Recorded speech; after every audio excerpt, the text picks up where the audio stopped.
welcome to the Wasting Time Podcast's 2000 Trees 2024 special.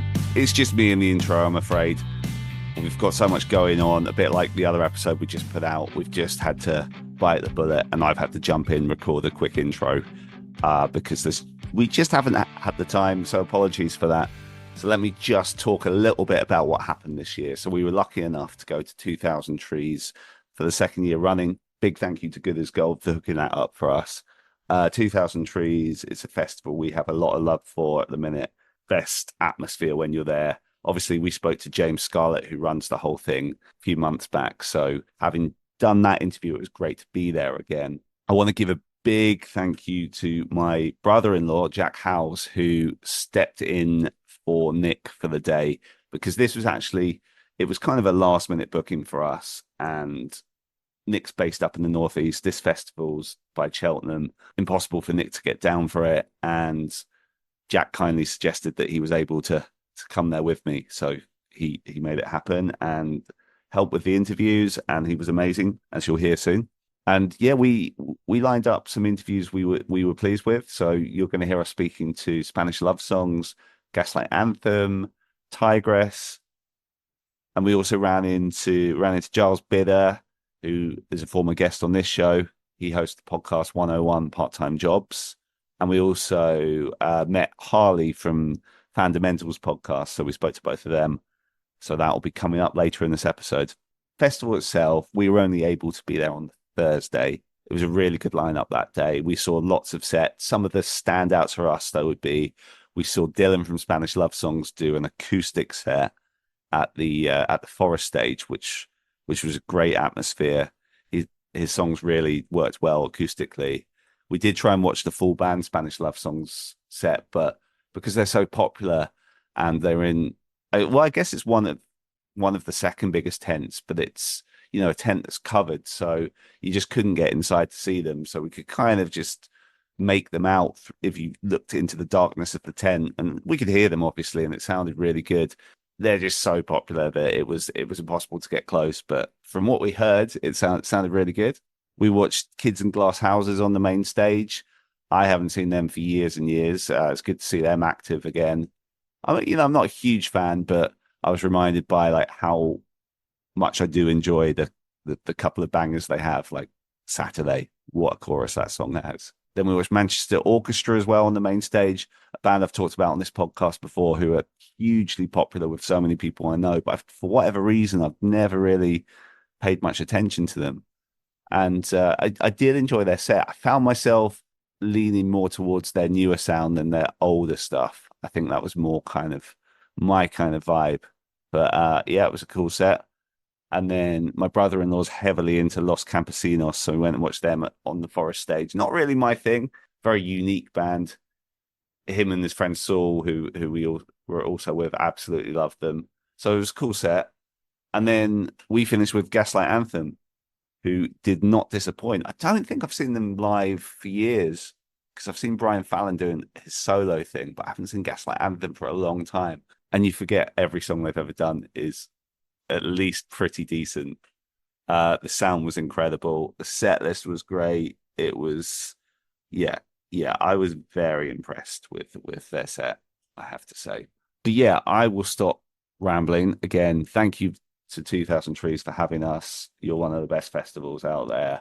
Here are some of our interviews, beginning with Dylan from Spanish Love Songs, who is, again, another returning guest to this podcast, who you'll hear us talk about this at the top of the interview, but he came to my old flat for an interview in late 2018, so it was great to be reunited with him. So here it is.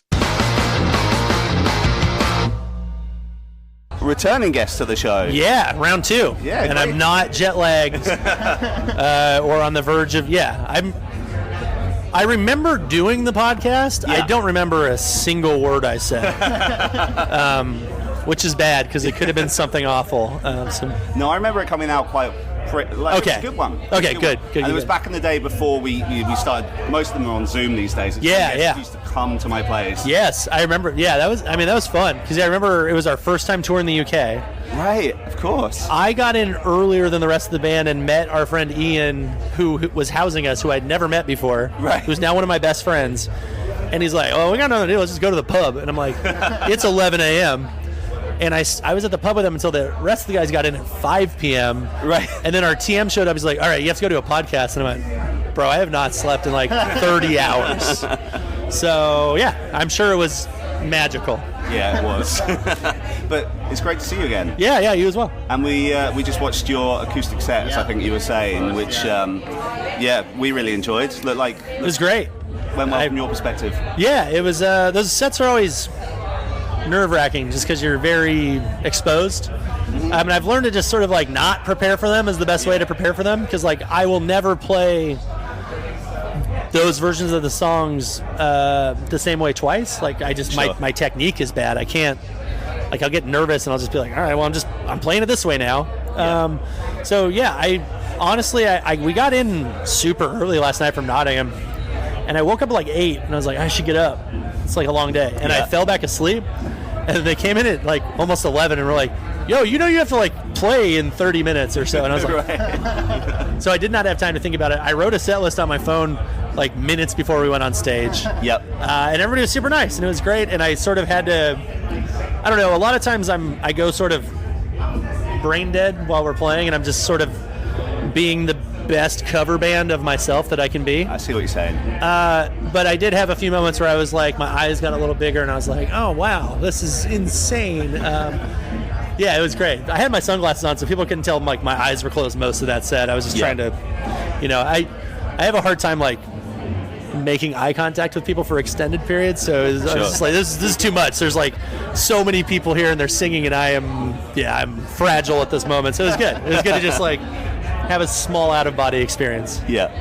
And currently, I guess, on tour of Gaslight, and also doing a couple of headline shows. So the shows in London in particular seem to have caught the eye, the imagination of people. How did they go? Those were great. I mean, those were 2 of our top 5 shows of all time. Because Brave Faces came out in February of 2020. We played in the UK for like maybe a week after it came out, but not even that. I think we were playing like 2 or 3 songs off of it. And then COVID. And then as COVID sort of let up, we got to do a few shows in the US where we played most of those songs. Yeah. And we never did that over here. Because, I mean, our first time back in the UK was last year at Slam Dunk. And we've done a few shows since then, but it's been largely to promote the new album. Yeah. So we saw that we had those 2 off days, not with Gaslight. And we were like, let's do something special in London, which is like historically now just our greatest city that we play. I mean, just by pure numbers. Yeah. It's like we sold out Ballroom last time we were there, sold out the Lafayette twice for this, and it's just like London treats us so well. So like, how can we give something back to the community in the UK at large? We knew a lot of people that traveled too. Yeah. And it was great. We played Brave Faces in full, and then like, it's only a 40-minute album, so I also got to play half of the new album in full the first night, half of an old album the second night. So it worked out that it was sort of a nice, where we've been, where we're going situation. I think that's it. Because of COVID and Brave Faces not being able to tour at that time. Yeah. It was it felt things going full circle. Yeah, we got to like revisit it and make, because we would have done something like that on a headline tour in the UK in, when was that? That was scheduled July of 2020, because we were supposed to come back over and do Trees on that run. Okay. Of course, as you mentioned on stage. Oh, that's for me. Yep, that's Benny from Gaslight, the best. So like that was planned to do something like not in full show, but that would have been a special moment. So tried to recreate it. It was great, and now we can sort of not worry about that missed touring cycle. I guess. Amazing. Yeah. And you mentioned the new album there. I guess, when did that come out? Was like last August? August of last year. Yeah, we're almost at a year, which is bad. Time is relentless. So twofold question on that. Like, how in a year, what's the reception from the fan base been like? And how do you feel about that record now you've lived with it for a year? Yeah. Like, how's it hold up against your other stuff? So, reaction-wise, it's been great. It's grown... How do I frame this? it's grown and it's only gotten better. Like the people have really like. I think it was a grower for a lot of people. Okay. Which is great, and it's also like it's kept us going. You know what I mean? Yeah. If it had been an absolute flop, I think it'd be like, all right, well, we're old. Like we always joke we don't have time to put out a bad record. We can put out like a fine record, and we're like might be okay. Okay. And obviously, like this didn't make us like international superstars because we're not like young and hot. I understand that. But like it's up for debate. Yeah, I mean, I'm not young, that's for sure. And so it kept us going, and we feel good, and like we feel in a good spot. We basically toured for a year straight. I haven't been home for more than 3 weeks in over a year. As far as how I feel about it, I love it. I think it has some of the best songs I've ever written on it. I think if I'm being objective, there's a few songs that maybe didn't land the way I wanted them to, but that's every record. That's you're never going to be happy. You run out of time or you run out of money. Yeah. But I think it was an important step for our band to sort of do something different and show that we're not just this type of band. Mm-hmm. And I think it's also given me some appreciation for some of the older stuff, and being like, okay, we've taken this step. We try to be, whether we wanted to or not, like the songs came across as trying to be a bit more accessible and a bit less sort of like punky. I get like people consider us like a pop punk band, but I don't. I think we're like a country band that plays indie punk music. So it's fun to like be able to bring the synths to the forefront, dial back the guitar. Who knows on the next one? Like maybe it'll be like a really like 70s guitar power pop record. I don't. Or maybe it's whatever I'm curious about at the time, whatever we all feel like doing. Yeah. Because I bring the songs to the band and it's like, this is what we got. So what are we going to make out of these? Right. And on this one it was like, what? Let's turn that Juno on. Let's go. Like let's have fun. I've been listening to a lot of more butt rock stuff lately, so I'm sure that'll bleed. Like what? It's not actually butt rock, but like, been on like a huge Big Star kick and like freaking like Cheap Trick. Oh really? Yeah, nice. Just like going back into it. And just. I've rediscovered my love of guitar recently, which has been fun. Okay. I don't know. Maybe the next one will have a ton of guitar on it, and we try not to be predictable, I guess, because we're too old to like do the same thing again. And if there's no reason for us to be doing something, we should probably stop and like let somebody else do it, and like let's go just live life because it's short enough as it is. And like I have an infinite amount of things I want to do and learn, and I have a infinitely small amount of time to do it. Very finite time. So I'm never going to get to do all the things I want to do with my life. So it needs to be compelling to keep doing, and thankfully we've found ways to keep it compelling. And do you tend to let the songwriting and lyrics come through first and then the music follow, or vice versa? Just thinking about your last record with the introduction of synth, maybe the lyrics also maybe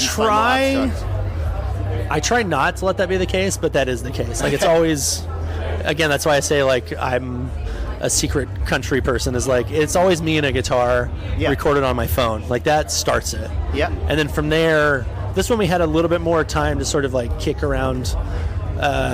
Like Brave Faces we did full pre-production on, but the songs were done. Like we basically recorded the album and then had to go record it again. Yeah. Which I hate. I think it's so boring. The excitement with it. Yeah, it's gone. The rest of the band kind of likes that, and I was like, really? I hate it. So this one, we kind of demoed some stuff, and I had some ideas for structure. But then when we got into the studio, we were all in a room together, and I was like, all right, let's do let's build it. And I think it frustrated some of us. I loved it.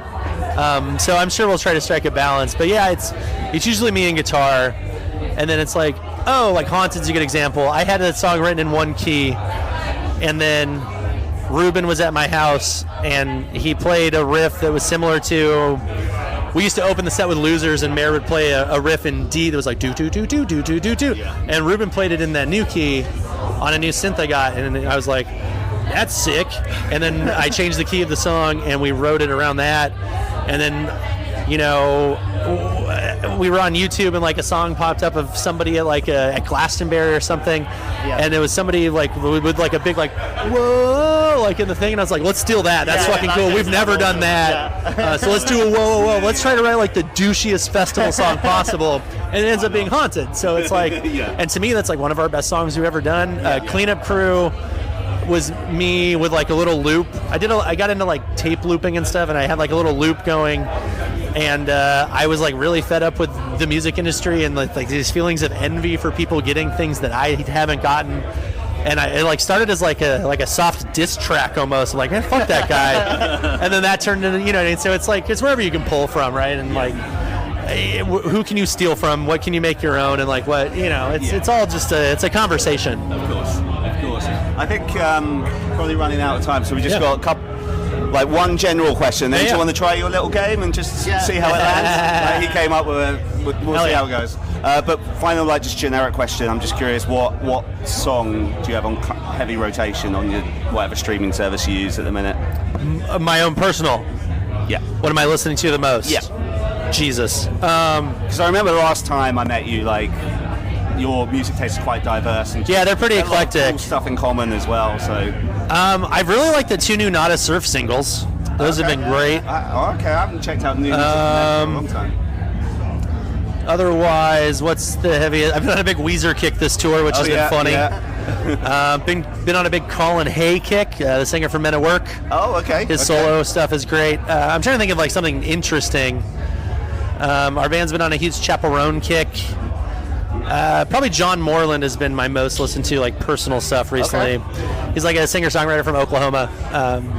Amazing stuff. His newest album, Visitor, is like top-notch. So I think that's probably that entire album is like my top played thing. Yeah. That's probably it. Okay, that's cool. Awesome, right. So we're going to close off with a really cheesy game. I've thought of a pun and worked backwards. Whether it works or not is a different thing. Okay. So it's called Spanish Love Song or Spanish Love Songs. The answers are here. So. Okay. So what I'm going to say is I'm going to give you 2 songs. One is a Spanish love song, and one is a song by Spanish love songs in Spanish. Okay. And you've got to identify which is which. Yeah. And I'll give you a bonus point if you can translate. Okay. If you know Spanish, this whole game is entirely fluid. You do, but you're not going to. I do, but it's very bad at this point. It's been many years. I'm literally going to Mexico in 3 weeks, and I'm so ashamed. All right, this might help. Right, so the first one, and my Spanish is non-existent, so Baleamos or Dolor de Vientre. I mean, Balamos is a Enrique Iglesias song. I've got it down as Ricky Martin, but it's probably a Ricky Martin cover. Yeah, maybe, I don't know, but yeah. So that one. Okay, so how about Dolor de Vientre then? What Spanish love song is that? Dolor de what? Dolor de Vientre. Routine pain.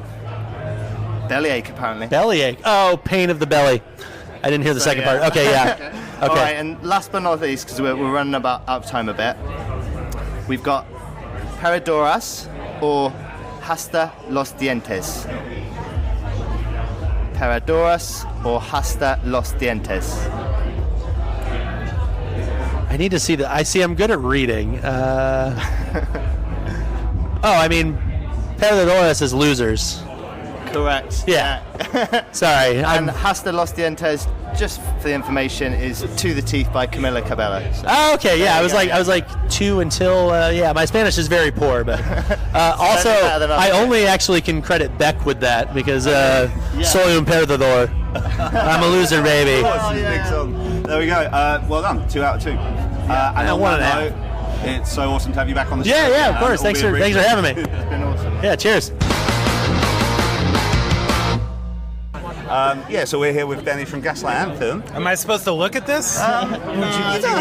Whatever you feel comfortable with, really. How are you doing today? You all right? Yeah, I'm good. Just getting my feet under me, not a festival we've ever done, so I kind of have that, wake up, all right, where the fuck is everything? Where do I go? How do I eat? How do I poop?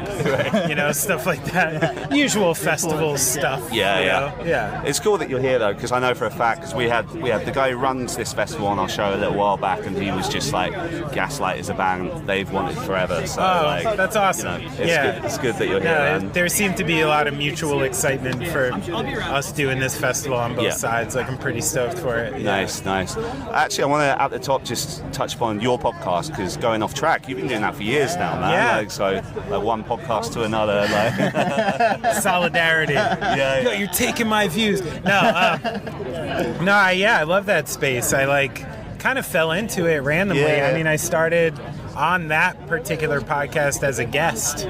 Oh, is that how the and I would came about? I would come on a bunch, and then I'd become a guest host. Yeah. And I did some of the live stuff with them. Yeah. And then, somewhere, of course, it was the year, it was 19, and I was man, I really feel like doing this again, because Jonah, who had started the podcast, kind of went off and started doing his own thing in a different context, and so I really wanted to get back, and I had all these different ideas for what I should do and how I should do it, and I was doing some interviews, and I finally got in touch with Brad again, and he's like, you want to just do going off track and keep doing that? I'm like, as long as everyone else is cool with it, who actually and here I go. I've been booking and scheduling and hosting it now for amazing, for ages. Yeah, it's kind of the fun, that part of it I forgot about, because hitting people up and trying requesting interviews, as you guys know. I'm back in that game. Yeah. And I'm it kind of reminds me booking shows when I was a kid. Of course. When you finally nail something, you're nice. Actually, so I have two questions on that subject. Yeah. So since you've stepped into that space as co-host, what's the best guest you've had, and what's the guest that you want that you haven't been able to get yet? Oh, wow. That's awesome. Yeah.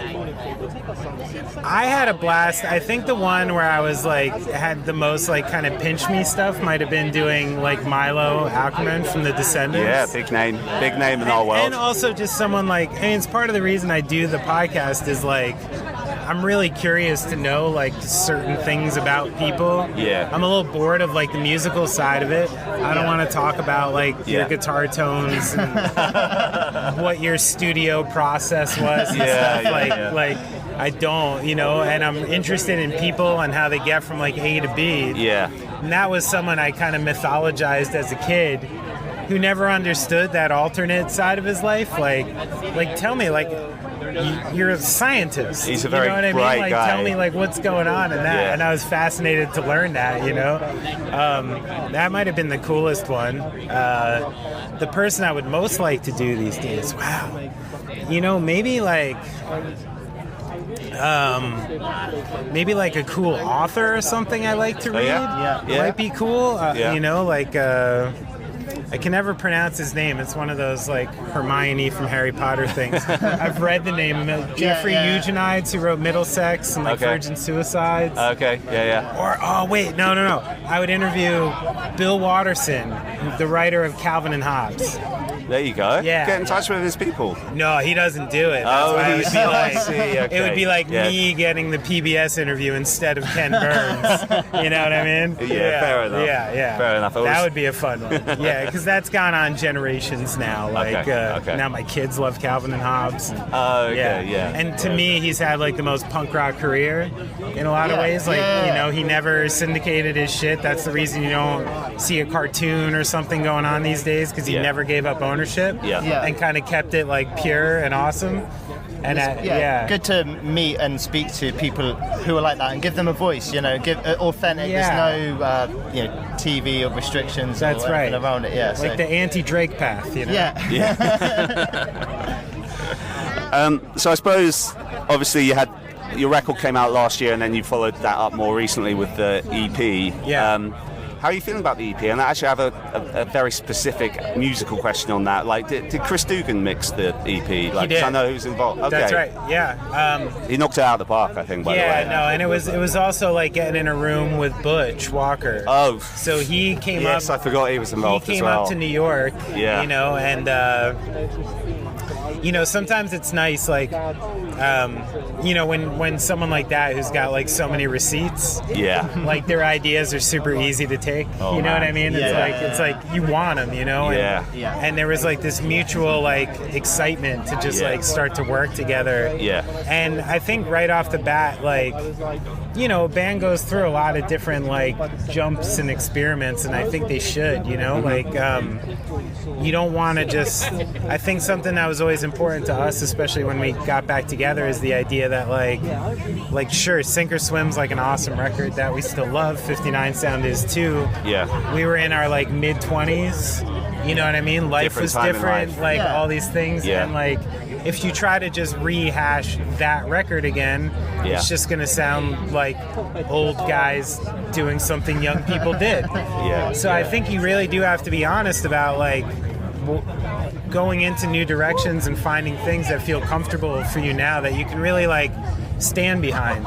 The only way you can like read shitty reviews or even if people don't like your record that much, the only way you can feel good about it is if it's like, if you're in love with the thing you're doing. And you're like, authentic, like, I don't give a shit. This is great. I think it's great. We think it's great. And now, you give it to the court of public opinion, and who knows? But you have to have that feeling about it just to even navigate this fucking industry. Of course. So I think you got to allow yourself that space of like your new influences and things that come into your life. So I think History Books went on a journey, and then like, we meet up with Butch and we're like, oh fuck, like, we can rock on that sonic level again. Like you kind of remember that, and you're like, all right, this could be fun, But it's coming from real places of like excitement, like you said, like authenticity, trying, at least. Had you done anything with Butch before? I know he did some stuff on Brian's solo stuff. Brian has, but not Gaslight. And I just happened to be like, I had the fucking Marvelous 3 record in the 90s. Like, I've known about him for a long time. They did a new record last year. They're like almost, they're doing a lot of shows and stuff. And then, like, I actually, one of the great things I didn't know about him until I met him was, like, he's a proper, like, 80s glam metal dude. Like, him and his, like, young high school friends with their tight-ass pants and beautiful hair, like, went to Hollywood and, like, tried to do, and did the thing. And, like, and when I interviewed him for Going Off-Track, that's all I wanted to talk about. I was like, dude, tell me about the late 80s in Hollywood, like, because, but that's also cool, like, we realized he really understands that kind of music. And inside of the Gaslight Anthem, like, there is an unironic love for fucking Skid Row and Motley Crue and Van Halen, and like, love that shit. So I don't know, maybe he understands something about us, like, because of that. Like, I grew up with that stuff. I love it. And do you think, so back to, I guess, then, festivals, because obviously you've been on a run recently mixing up festivals and your own shows. Do you have, like, turning back the years, do you have like a favourite festival experience that kind of sticks out for you guys? I mean, one in particular was in it was in the Gulf, in like the Panhandle of Florida, Pensacola, I believe, and it was a festival with a stage right on the beach, and Pearl Jam was headlining, and we were like playing during the day, and we had recently met Danny Clinch. So we kind of had this wormy avenue to like the Pearl Jam camp, and we knew like, and we had already been covering State of Love and Trust, the Pearl Jam song, for years. So there was kind of talk like he may or may not like come, but then on top of that, like it was right in the middle of this beautiful like kind of Gulf area, and from the backstage you could go swimming. So me and our sound guy Scotty like jumped in the water for half an hour, like, which on a nice hot festival day was beautiful, And so I'm already like feeling kind of good. And then we start playing the show, and we had put State of Love and Trust like Slash on the set because we didn't know if he was even going to be there. And then, like, sure enough, like midway through the set, I look over and fucking like Eddie Vedder's just standing on the side of the stage. And we're like, you know, and then we put the song in the set, and he jumped up and like sang it with us. That's pretty huge. So, and that was like a crazy one for me. It was just like, especially because it was pretty random and random. And then and just had a nice rest of the day. We watched their set, and then Brian and I got invited like, you know, to the executive area ended up having a Corona with Eddie Vedder and different men for a minute, you know, like spent about half an hour there. Yeah, teenage you pinch me moment. It's crazy. Yeah. And it's one of those fun moments too. Like, you know, in a lot of situations I like talk a lot. And in those situations, I'm like just this fly in the wall. I'm like, let the dudes speak. I want, like, even as a person like me, I'm just like a fucking rock and roll fan. Like, I want to hear what those two motherfuckers got to say to each other. Like, you know, like, it's probably crazy. So, it's less crazy than you'd think, honestly. That's a good answer. I feel like he wanted you to say, though, because he was a... were you angling for Bruce Springsteen? He was. He was there in 2009. He was hoping you'd say that. But that one sounds amazing. It sounds like a little bit more maybe organic and the backstory. I mean, the Bruce one was pretty organic too. Right, but I'm not going to tell two of them. All right, nice, man. Almost out of time, so we've got a couple of just generic questions, if that's cool with you. So what song do you have on heavy rotation at the minute on your streaming service? What's top of your... I love when I have an easy answer for us. It's the Not Like Us song by Kendrick Lamar. Not messing around. This song on Drake. Massive I don't really follow like gossip too much. I knew those two had a beef going on, and I don't listen to much Drake. I am a pretty big Kendrick fan, like for a while now, and so I was just like, let me A and B the two tracks, go at it fair, you know. And I listened to about half the Drake song, kind of didn't care.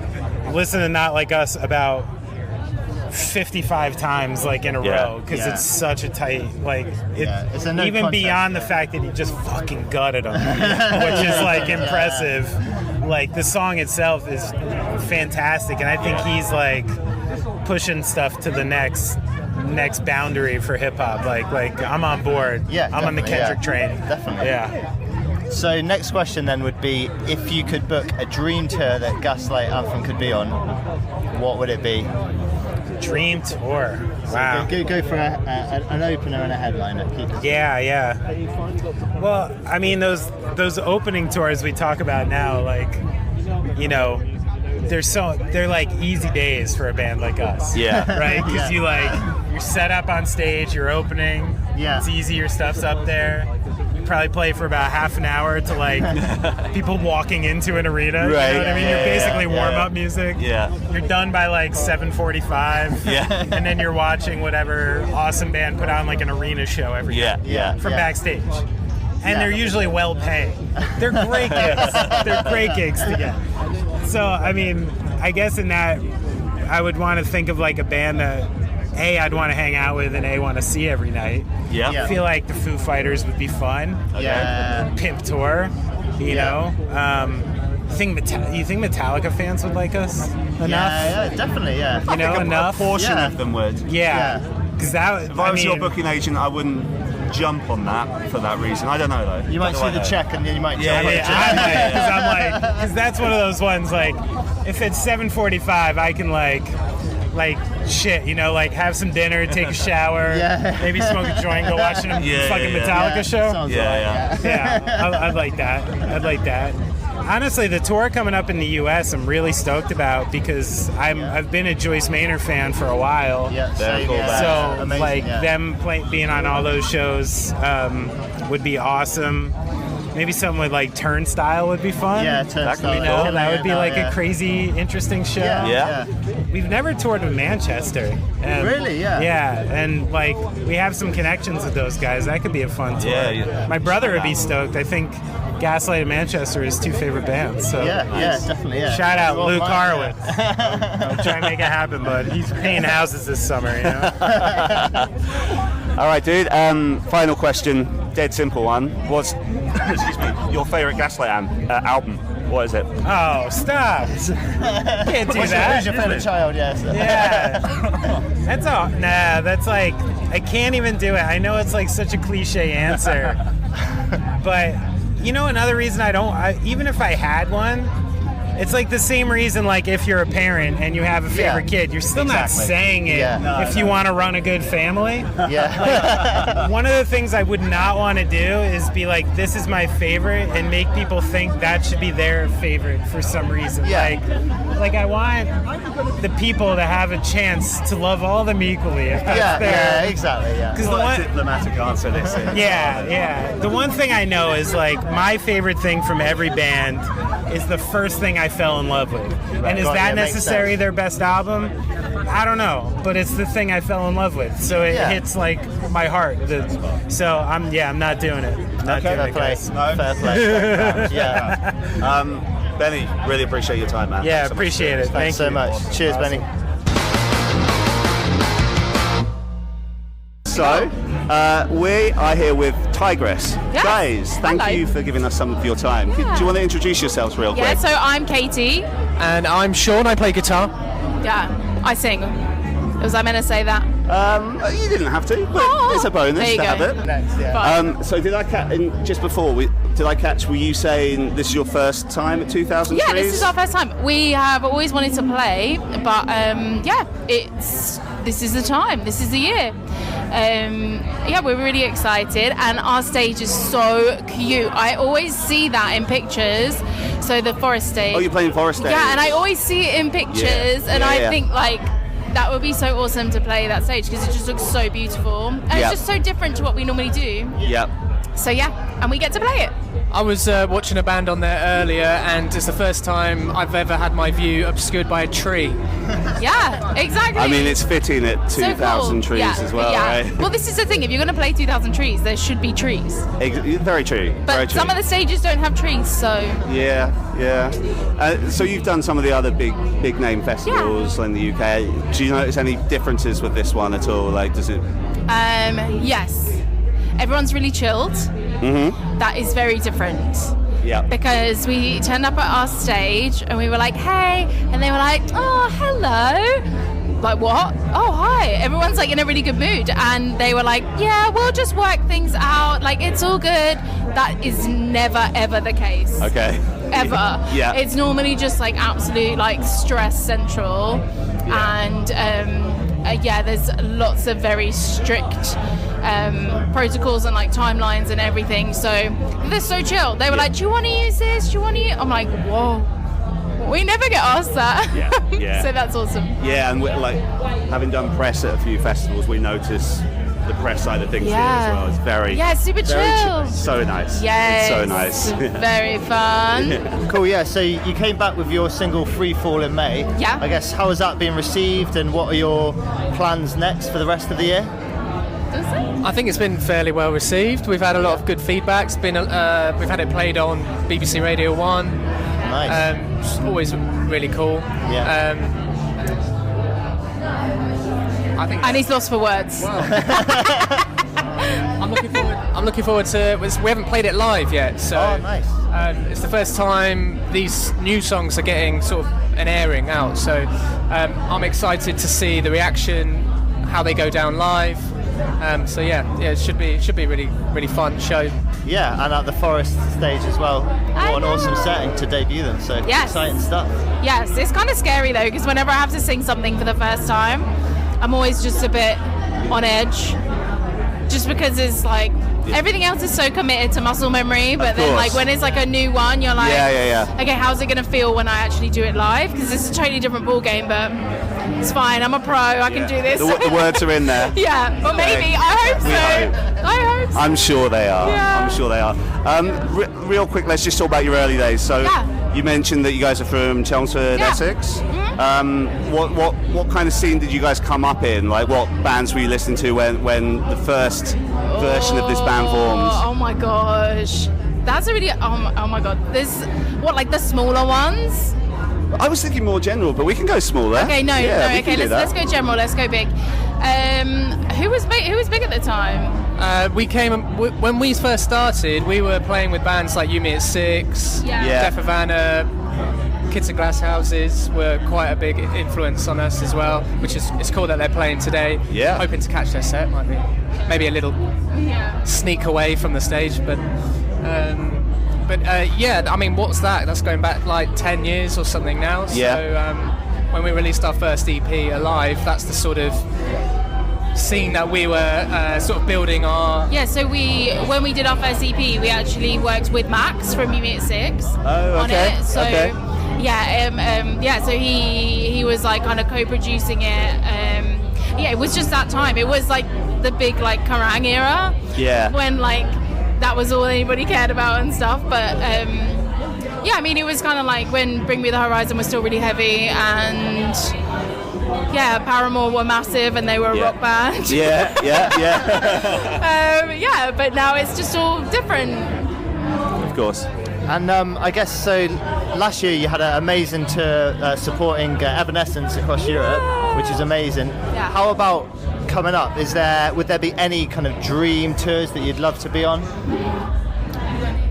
And then dream big, go as big as you want. Big. Well, obviously Muse are quite a big influence on me. I'd love to play a show with Muse.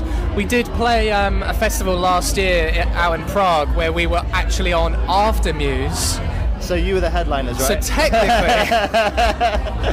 technically Muse have supported us. Yeah, exactly, yeah. Yeah, well, yeah, you could say that. You could, But I think, to be fair, like I guess it's quite a hard question, because seeing some of the bands that you have played with as well, you probably ticked off quite a lot of bucket lists. Yeah, which is so crazy.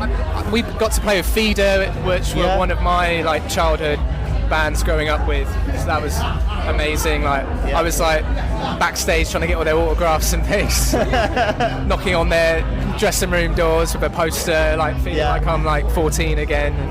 It's so cool though, because so we were like chatting to them, and Grant was like saying, he was like, what gear have you got? And he was just like asking us all about our gear and stuff. And he was like, it's so funny because he was saying he's literally stuck in the 90s. He was like, we still lug around like all these cabs and everything. He was like, how are you making that sound out of like such little equipment? So it was funny. Yeah, awesome. Another kind of general question: if you could pick any band to cover one of your songs, what band are we picking, and what song, if possible? Oh my gosh, that's really hard, actually. He came up with that one, so if you hate the question, that's a really hard blame question. him. No, I don't hate the question. I'm just thinking. Do you have any answers? I know what Tom would want. What would Tom want? Billy Talent, obviously. What song would they cover then? They'd probably cover Alive. Okay. I mean, I would love to hear that, but I mean, I would personally love to hear Maybe like a softer, like a country version or something. a country version. No. I'd love to hear like a real like a Limp Bizkit, like rappy, like really offensive version of like one of our songs. Yeah. An offense like a Limp Bizkit, like Alive or something. That'd be fun. It'd be interesting to see how Fred Durst would do with your vocals. Could be I don't even know how I do with my vocals, so yeah, that'd be interesting. So another one, put you on the spot, hopefully a little more straightforward. What's your favourite venue to play? Ooh, one that we've played. Yeah, one that you've played. In the world, or in the world. We always used to. Well, it's not even called. We used to play the Barfly in Camden. It's not even called the Barfly anymore. I think it's the Camden Assembly. Camden, yeah. We've played that so many times, and it's always been a great show there because it's really nice and compact. Yeah. Cramped, a couple hundred people in there, and it's got a nice backlit wall and stuff now, and it looks and sounds really good in there. So that's always fun in there. Or the Underworld as well, in basically anywhere in Camden, basically. Yeah, we'll just do the Camden crawl, just on our own. What reunion that we haven't seen would you guys like to make happen? Oh, what reunion? I guess again, so many bands have the Jimi Hendrix Experience would be quite. Oh yeah. I'd be impressed if you could put that together. Okay, we need a realistic one though, Sean. Unfortunately, that's not realistic.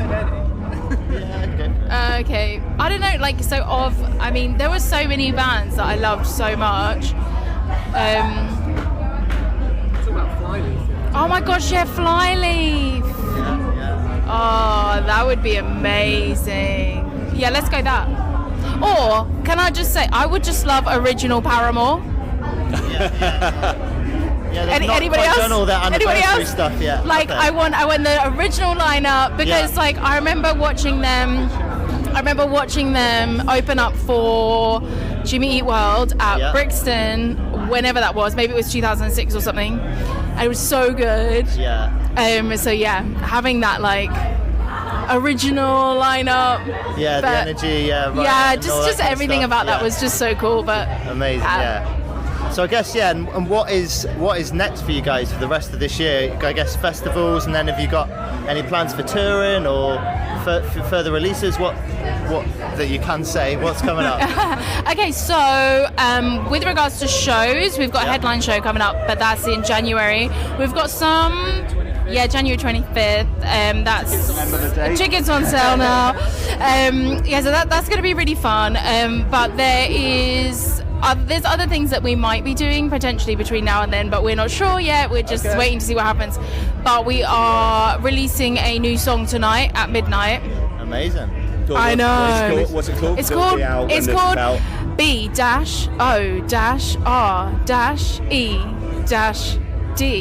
which spells out bored.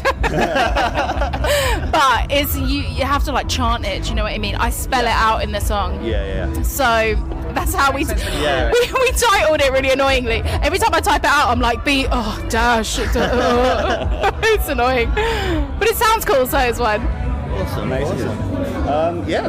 We really appreciate your time, guys. Thank you.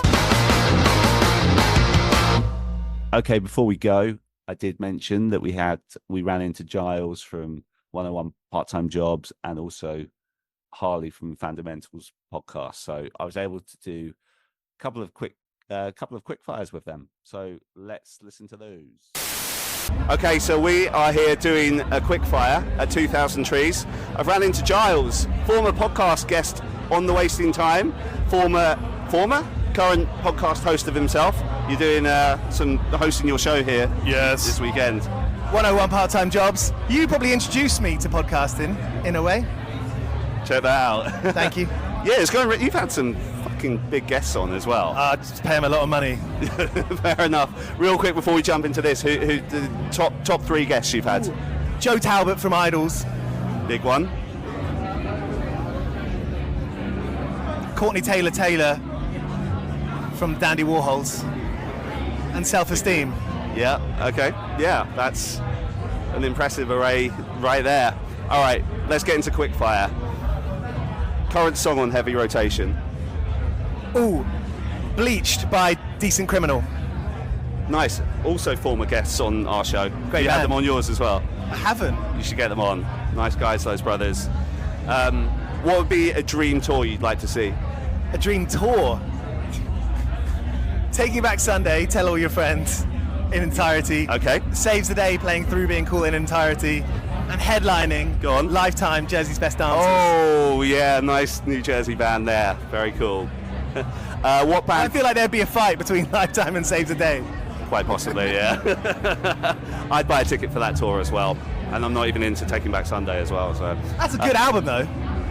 Tell All Your Friends. So you're not into it? It's totally fine if you're not. I mean, I remember when it came out, it was such a big thing, like in my friendship group, and yeah, it's all right, but yeah, Didn't do it for you?